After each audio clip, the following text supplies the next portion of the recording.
It can be nerve-wracking not knowing what Mohs surgery is, what it entails, what's going to happen on the day of your surgery, or what to do beforehand, what to do afterwards.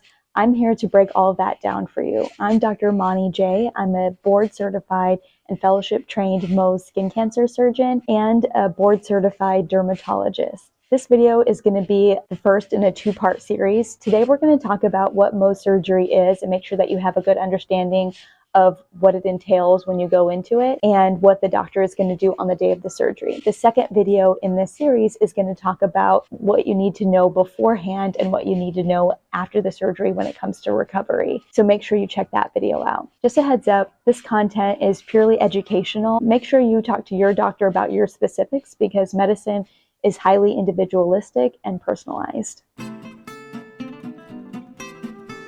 So the first question that I wanted to answer is, what is Mohs surgery?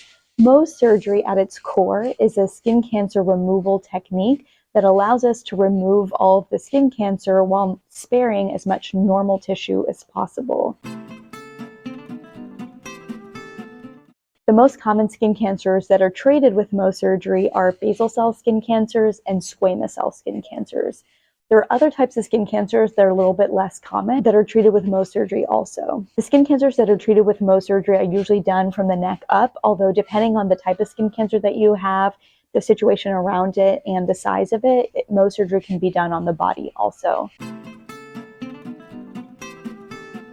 Basal cell skin cancers and squamous cell skin cancers are skin cancers that are from sun exposure, usually sun exposure that we've accumulated throughout our lifetime that can come out years and years later. These skin cancers can have cells that act like roots that can go down a little bit deeper or out wider. The point of Mohs surgery is to get all of those roots out or all of those cells that are going down deeper or wider while making sure that we spare as much of the normal tissue as possible. The traditional way of getting out of skin cancer is called an excision. As opposed to Mohs surgery, with an excision, we have to leave a margin of normal tissue around it as a safety margin or as a cushion and cut that out to make sure that we can account for the roots that the skin cancer have that might be going down deeper or wider. In contrast with Mohs surgery, we don't have to do that. Why? Because we're actually checking your tissue in real time. And I'm going to get a little bit more into that.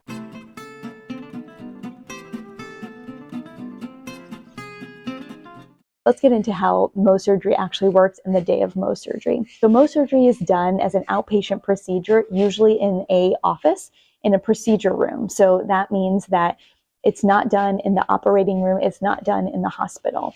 What's going to happen is you come in and usually we tell patients to be prepared that you're going to be there the whole day. Sometimes it's half a day, sometimes it really is the whole day, but you're not in surgery the entire time. The surgery kind of happens in spurts or in phases throughout the day.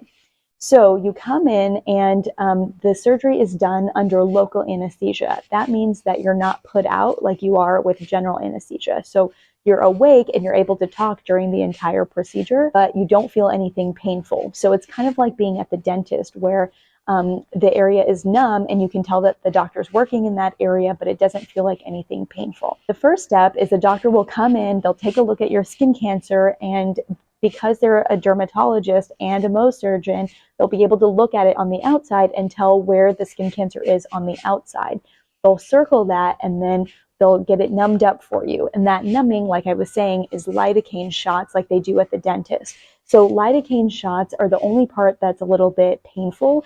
After that, you shouldn't feel anything painful, just pressure and the doctor working in the area. So once it's numb, the doctor will remove a disc of tissue and then have you bandage and usually have you wait while they check the tissue. That tissue usually takes about an hour or so, sometimes a little bit less, sometimes a little bit more, to check under the microscope.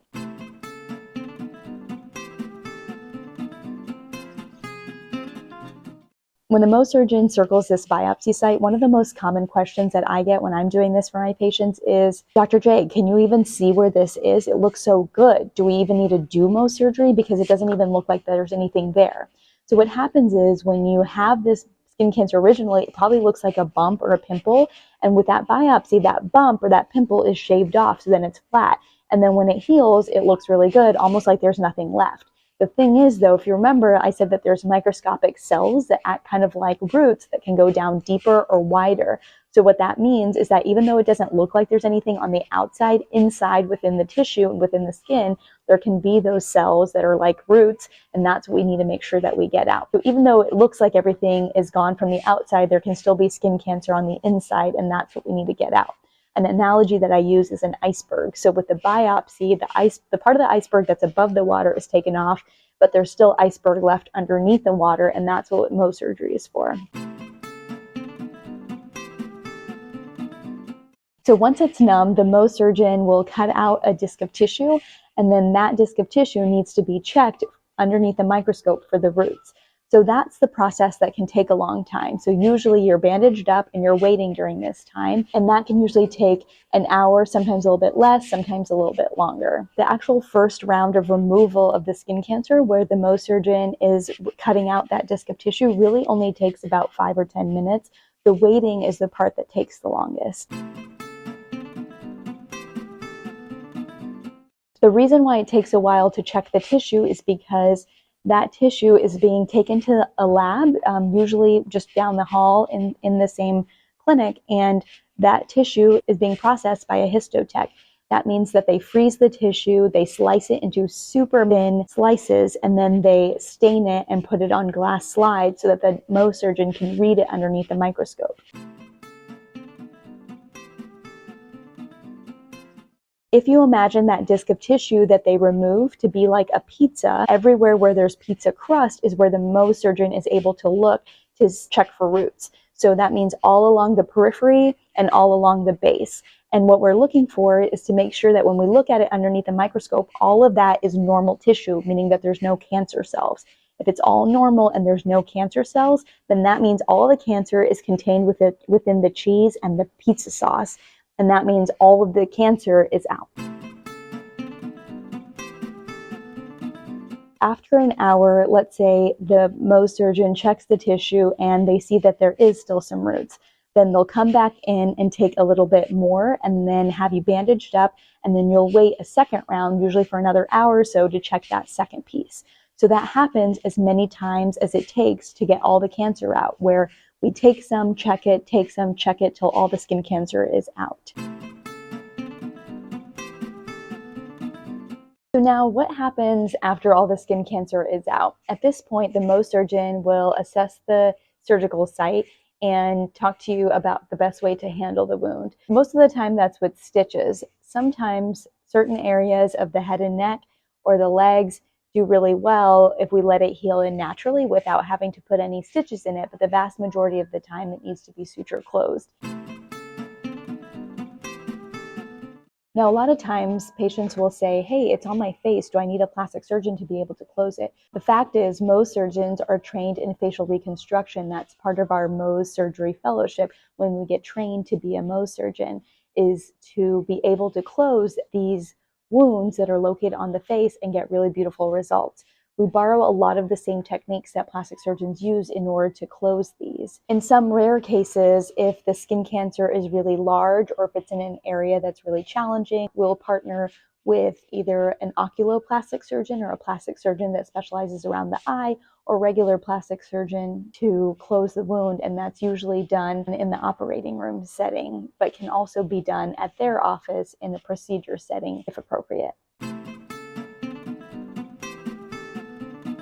Now I want to talk about what is a Mohs surgeon and how is a Mohs surgeon different from a plastic surgeon. Should I just go to a plastic surgeon to have my skin cancer cut out? Mohs surgeons are unique in that they're dermatologists that are then trained in surgery and also reading the pathology slides. So the biggest difference between going to a plastic surgeon to have your skin cancer cut out versus a Mohs surgeon is that plastic surgeons are not trained to read those microscope slides while you're waiting in the office. So remember how I talked about that traditional excision method where the skin cancer is removed with a little bit of a safety margin to account for those roots? Well, that's what a plastic surgeon does. What a Mohs surgeon does is we're able to remove the skin cancer and check the tissue underneath a microscope. So reading the microscope slides is actually a very specialized skill that not a lot of doctors have. The only people that really have that skill are pathologists, dermatopathologists, and Mohs surgeons. Here's a bonus tip. How do I know if my Mohs surgeon is qualified to do this? The highest qualification you can have as a Mohs surgeon is two things. Number one is fellowship trained, specifically something called ACGME fellowship trained. ACGME is a body that accreditates training programs for doctors. And so if you want to find a doctor that's done the highest quality of Mohs surgery training, you want to look for an ACGME fellowship trained Mohs surgeon. And then the second thing you're looking for is a board certified Mohs surgeon. That means they've taken an extra board exam to become certified in Mohs surgery. So you want to qualify those two things. The first one is fellowship trained. The second one is board certified. Okay, so that gives you an overview of what Mohs surgery is, how it works, what makes it unique, and gives you an overview of what to expect on the day of your surgery. If you want to know about what to do beforehand to prepare and what to do after for recovery, make sure you check out my other video.